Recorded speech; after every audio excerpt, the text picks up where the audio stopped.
माझे नाव शुभांगी पांडुरंग कोबळे, वर्ग 3 शिकत आहे. माझे नमस्कार. मी एक कथा सांगणार आहे.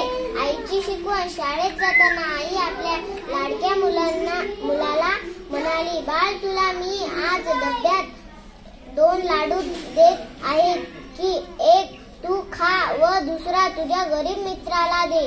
ठीक आहे असे म्हणून आईचा निरोप घेत तो मुलगा शाळेत गेला. मधल्या सुट्टीत त्याने मोठा व थोडा जास्त ताजा वाटणारा लाडू आपल्या मित्राला दिला आणि स्वतः मात्र थोडा खाल्ला. घरी आल्यावर आईने विचारले, माधव, तुझ्या मित्राला तू कोणता लाडू दिलास, छोटा की मोठा? माधव म्हणाला, आई, तूच मला एक दिवस शिकवले होतेस की चांगली गोष्ट नेहमी दुसऱ्याला द्यावी.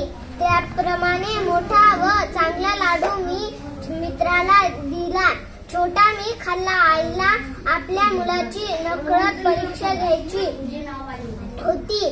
त्यांचा स्वभाव पाहायचा होता. तिचा परीक्षेत तो उतरला. ती म्हणाली, शाबास, दुसऱ्याला जास्त देण्यात व स्वतःला कमी घेण्यातच आनंद असतो आणि हा आनंद काही वेगळाच असतो. आई, आज मी त्या आनंदाचा अनुभव घेतला. मुलाच्या त्या बोलण्याने आईची मनोमन खात्री झाली की पुढील आयुष्यात हा कोणीतरी महान बनेल.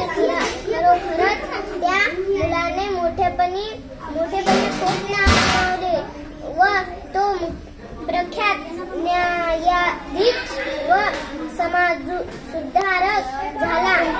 न्यायमूर्ती महादेव गोविंद रानडे यांचा लहानपणीची ही गोष्ट आहे.